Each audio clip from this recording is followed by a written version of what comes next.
जय श्री कृष्णा। मेरा नाम सतीश कुमार, मैं हिसार कॉटन जोन हरियाणा से हूँ। आज मैं आपके सामने जेबा के बारे में कुछ बताना चाहता हूँ। जब मैंने जेबा को सेल किया तो सबसे पहले मैंने अपने मन में ही एक टास्क ले लिया था कि मुझे अपने रीजन के अंदर जेबा को फर्स्ट नंबर पे लेके आना है, अपनी टेरिटरी को। और वही मेरे साथ उपलब्धि हुई, वही मैंने किया।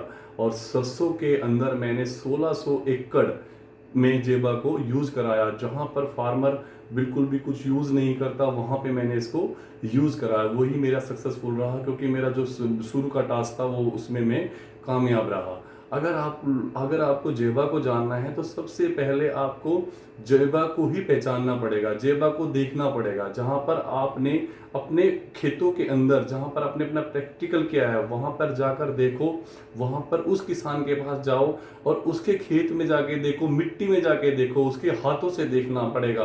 तभी आपको पता लगेगा कि जेबा क्या है। और जेबा की उपलब्धि सबसे ज़रूरी क्या होती है कि जब भी हम इसको यूज़ करते हैं तो इसमें अपना हरापन और तेल की मात्रा बहुत ज़्यादा आती है सरसों के अंदर।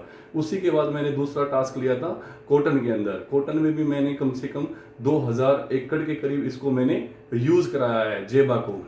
उसके बाद अगर आपको देखो, सबसे इम्पोर्टेंट क्या होता है कि हमें अपने एरिया के अंदर, अपने एरिया में सबसे पहले ये देखना चाहिए कि जहाँ पर हमारे पानी की कमी है, जहाँ पर हमारा पानी नहीं है, वहाँ पर हमें जेबा को यूज कराना चाहिए। उसी ही एरिया में हमें इसमें ज़्यादा फोकस करना चाहिए। आज तो मेरे एरिया में जेबा को एक इन्वेटर का नाम भी दिया जा रहा है।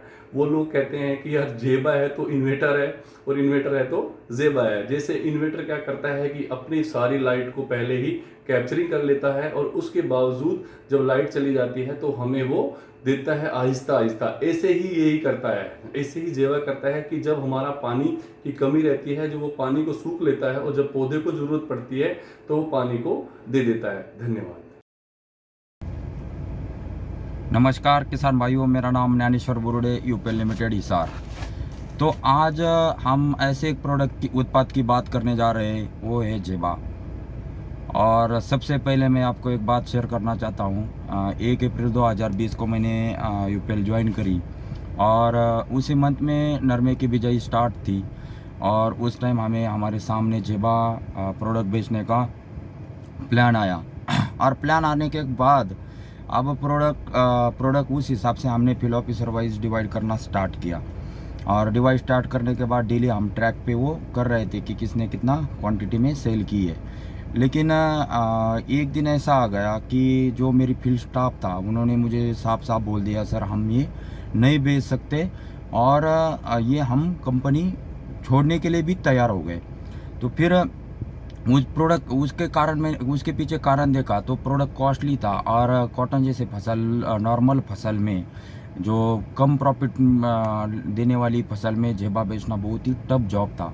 लेकिन मैंने वही फील्ड स्टाफ को समझाया, समझाने के बाद उनको समझाया कोई बात नहीं, आपके हिसाब से आप सेल करते रहो, जो होगा हम देखा जाएगा।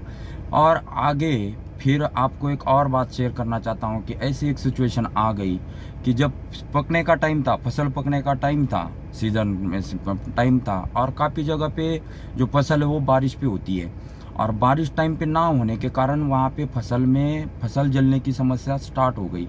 साथ साथ में आपकी क्वालिटी में कमतरता हो गई, यील्ड में भी घट हो गई।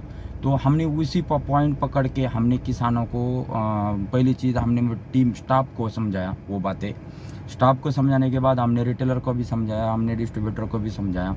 और समझने के बाद उसका बेनिफिट हमें अगली फसल में, जो सरसों की, उसके बाद जो सरसों बिजाई होने वाली थी, उसमें हमें वो बेनिफिट मिला। उसी टाइम हमने काफ़ी सारे फील्ड डेमोन्स्ट्रेशन भी करवाए, बड़ी बड़ी फार्मर मीटिंग भी करवाई।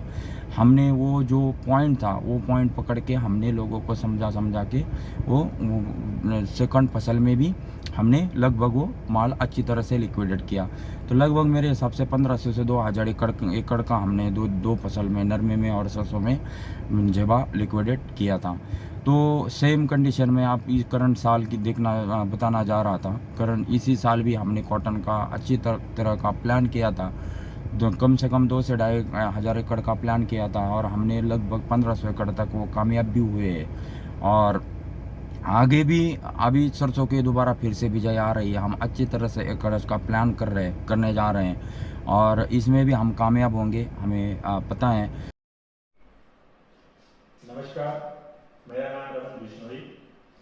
मैं यूपीएल में एलनाबाद हेडक्वार्टर हरियाणा कोटन में कार्यरत हूँ। तो आज हम जिस प्रोडक्ट की बात कर रहे हैं वो यूपीएल का बहुत अच्छा एक उत्पाद है जिसका नाम है जेबा। जेबा एक ऐसा प्रोडक्ट है जो अपने से 400 गुना पानी, न कि पानी किसान के द्वारा दी जाने वाली खाद और न्यूट्रिएंट्स को भी अपने साथ ऑब्जर्व रखता है। तो हम जेबा के बारे में बात करते हैं।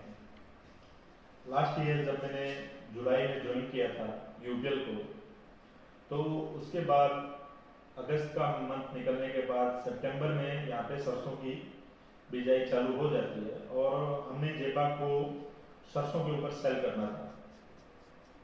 तो मेरे को इस प्रोडक्ट के बारे में ज़्यादा जानकारी नहीं थी और मेरा कॉन्फिडेंस लेवल कम था। तो मैंने टीम से भी इसके बारे में डिस्कस किया, पूछा उनसे। तो टीम का कॉन्फिडेंस भी मुझे लगा कि इसके लेके काफ़ी कम है। उनका था कि सर महंगा प्रोडक्ट है, फार्मर परचेज नहीं करते इतने। तो हम सरसों में हमारा कॉन्फिडेंस लेवल कम होने के कारण हम इतना ज़्यादा जेबा नहीं बेच पाए, कम एकड़ पे ही हम इसको सेल कर पाए थे। तो उसके बाद जैसे ही सरसों का सीजन समाप्त हुआ और उसके बीच बीच में भी हमने पहले जाके देखा, तो हमको वहाँ पे काफ़ी इसमें हमको हमारे बताने से पहले ही फार्मर को भी इसके अंदर काफ़ी परिवर्तन दिखे अपनी ग्रोथ में। मतलब उसने हमको ये बताया कि सर सरसों हरी भरी खड़ी है बिल्कुल, और जहाँ जेबा लगा है हमने वहाँ पे पानी भी एक कम दिया है। तो हमने जब इसका हार्वेस्ट देखा तो वहाँ पे क्या हुआ कि जो फार्मर की यील्ड है वो 25 से 30% एक्स्ट्रा निकली है जहाँ पे जेबा का उत्पाद हमने जिस खेत में लगाया था। और फार्मर भी इस प्रोडक्ट को लेके काफ़ी सेटिस्फाइड था। उसने बताया कि इसमें हमने पानी भी कम दिया है और फसल भी हमारी पूरे साल हरी भरी करी गई। तो फिर हमें मेरा कॉन्फिडेंस लेवल इसको लेके बन चुका है। मेरे को लगा ये उत्पाद में काफ़ी कम है, तो क्यों ना इसको कॉटन पे सेल किया जाए। तो मैंने एक दिन अपनी सारी टीम को यहाँ पे बुलाया, वहीं पे मेरी मीटिंग रखी टीम की, और टीम को मैंने बोला कि क्यों ना अब की बार आप कॉटन पे इसका प्लान लीजिए। जब नंबर्स आए मेरे सामने टीम के जो प्लानिंग थी वो काफ़ी कम लगी मेरे को। तो फिर मैंने एक बार इसको सोचा कि इसको हम क्वांटिटी में नहीं लेके जाते। मैंने टीम से पूछा कि आपके पास कन्फर्म एकड़ कितने हैं जिसपे आपके पास खुद के फार्मर कितने हैं जिसके ऊपर आप जो बोलो फार्मर करने को तैयार है। सभी ने बोला कि सर ऐसे हमारे पास फार्मर है लगभग, किसी ने बोला 2000 एकड़, किसी ने बोला 2500 एकड़, किसी ने बोला 500 एकड़।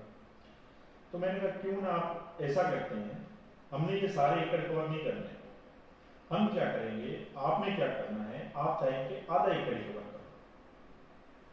तो इस पे टीम भी सहमत हो गई, बोले ठीक है सर। तो जब आधे एकड़ में आए तो क्वांटिटी तो अपने आप ही बन गई। तो फिर हमने इसके ऊपर काम करना स्टार्ट किया। हमने जो जार डेमो है वो लोगों को दिखाना है स्टार्ट किए। उससे टीम का हौसला भी बड़ा बुलंद हुआ जो जार डेमो थे, क्योंकि वो तुरंत फार्मर को दिख जाता है, मिट्टी में भी उसमें बहुत अंतर होता है जब उसको हम जार डेमो फार्मर को दिखाते हैं। तो जेबा जिस मिट्टी में हम प्रयोग करते हैं उस मिट्टी भुरभुरी बिल्कुल ऐसी लगती है कि दमदार है। तो फार्मर भी जार डेमो से हमारे साथ काफ़ी जुड़े और हमारी टीम का मेरा हौसला भी बढ़ गया और हमने रिटेलर लेवल पे इसको लेके गए। रिटेल लेवल पे लगभग हर शॉप पे हमने इस डेमो को दिखाया। तो इसका हमें बड़ा मतलब बेनिफिट हुआ।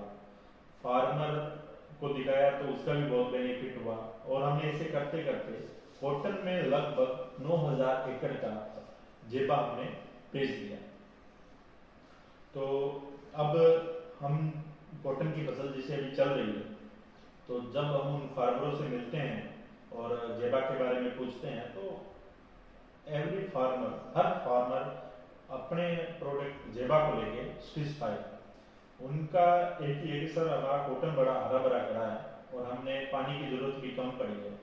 दूसरा कॉटन में जो दिक्कत आती है कि कई बार लास्ट में कॉटन के एकदम से यहाँ पे बोलते हैं जैसे शार्ट मार जाना, वो दिक्कत भी नहीं है क्योंकि न्यूट्रिएंट्स जेबा ने ऑब्जर्व करके रखे हैं जड़ों के पास में, तो फार्मर की फसल हरी भरी है और फार्मर सेटिस्फाई है। और हमको लगता है कि इस साल जिसने भी जेबा यूज़ किया है उसकी कॉटन के यील्ड में भी 25 से 30% का इजाफा होना है।